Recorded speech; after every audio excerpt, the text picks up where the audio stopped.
Now we're cooking with gas. We've got sort of the core ideas of how to calculate probabilities in place.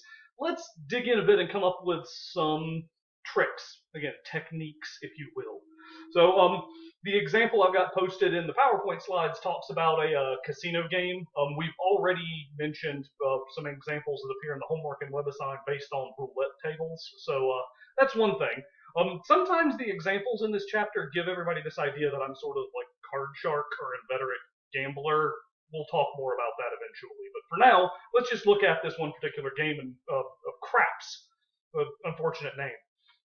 So you don't need to know a ton about the layout of craps. I'm really just wanting to use it as a springboard for a particular idea. So the idea of craps, if you're not familiar with it, is that there is one person at the table who's rolling a pair of six-sided dice. If I know the terminology correctly, they're referred to as the shooter.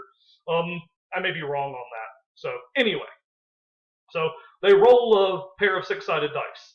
A whole lot of stuff can end up happening. We're going to focus in on a couple of very narrow interpretations of what's going on. But if most of the time they'll probably end up rolling the dice a lot before it's all said and done. But if they roll on that initial thing, on that one roll, the come out roll, I think it may be called that, or the anyway, whatever the terminology is. So if that initial roll, the total on the dice is either a 7 or an 11, that's considered sort of a win in some sense for the shooter rolling the dice. So let's take a look at how that might end up happening. So we've got the probability of getting either a 7 or an 11. And if we look at the different dice rolls that could make that happen, so we start listing them out. Well, we could have a 1 and a 6, 2 and a 5, 3 and a 4. You get the idea, and each one of these has sort of a corresponding mirror image because none of them are doubles. So all the way down the line.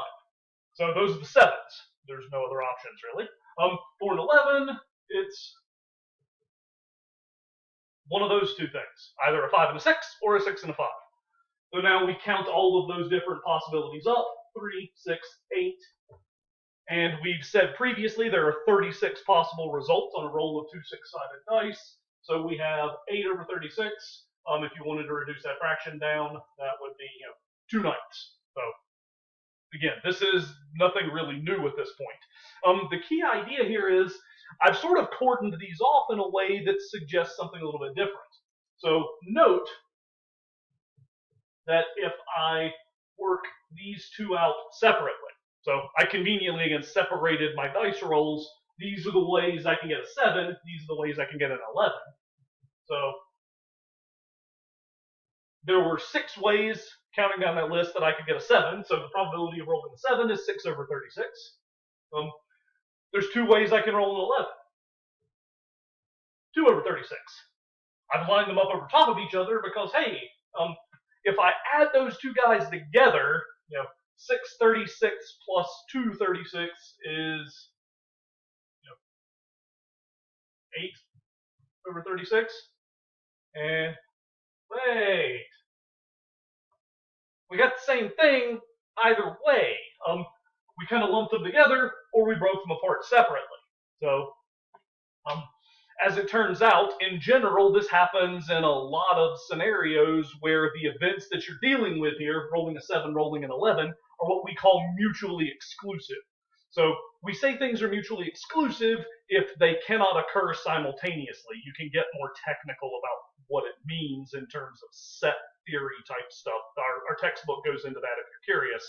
On an intuitive level, mutually exclusive events can't occur at once. We can't roll both a 7 and an 11 on a single roll of the dice here. So these events are mutually exclusive. When that happens, we can use the same kind of split up trick. We can separate the events out, work out their individual probabilities, and then add them together to get a total. So that's one option. So secondly, we can actually stretch this out over multiple options. So I don't know if I've got the terminology correct, but so if on that initial roll one of these 3 things happens, you get your result is either snake eyes. That should be a 12, not a 11. So snake eyes, a 2, an acey deucey, I guess. So 1 and a 2, so the total will be 3, For a 12, that's kind of like a loss for the shooter at the craps table, and somebody else gets to roll the dice. This same mutual exclusive thing still happens here, because on a single roll, I can't get, a total of 2 and a total of 3, or a 2 and a 12, or anything like that. So we can split these guys up, because again, they are mutually exclusive.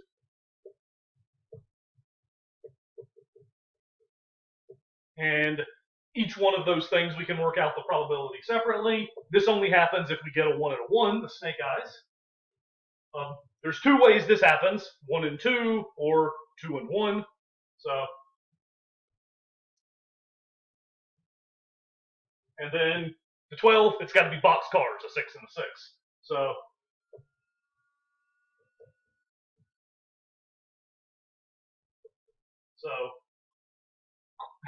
the probability that our dice roller craps out, so to speak, I don't really know the lingo.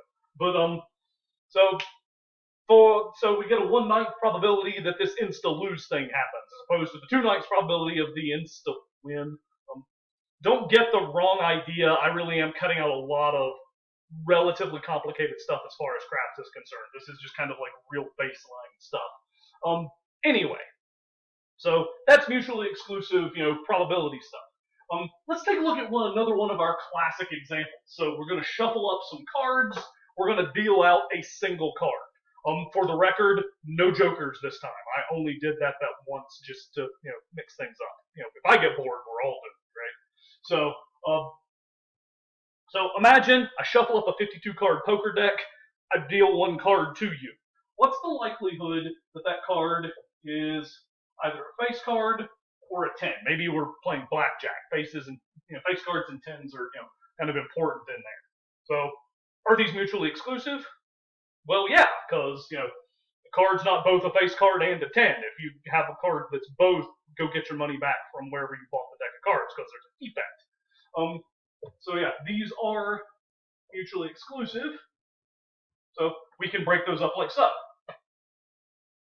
Face cards, we've said before, there are 12 of them in the deck. Jack, Queen, King, each of 4 suits. So 12 over 52. There are 4 10s in a typical poker deck. So we have 12 over 52 plus 4 over 52. Remember, if it's been a while since you've done fractions, the denominators have to match in order to add them. That's why I'm not reducing, because then I'd have to unreduce them. Don't go there. So we have a 16 over 52 total probability. Now I can reduce the fraction if I'm so inclined, and I get 4/13. Again, decimals are okay with me. Like I said, be advised, just what you're being asked for in a given scenario. But so that's what we're wanting to look at, as far as these OR probabilities. Our textbook talks about this because they really like their set theory stuff. They'll use union symbols here. That's fine. You can do it that way. I just feel like the more common language approach of talking about OR, because that's what unions meant for us back when we were doing set theory stuff. I think it's a little cleaner. All right. So I want to take a look at one last example here. Well, take a look at it. I'm actually more introducing it. So between here and the next video, can I split this up the same way? If not, can I, change something somehow? So stay tuned.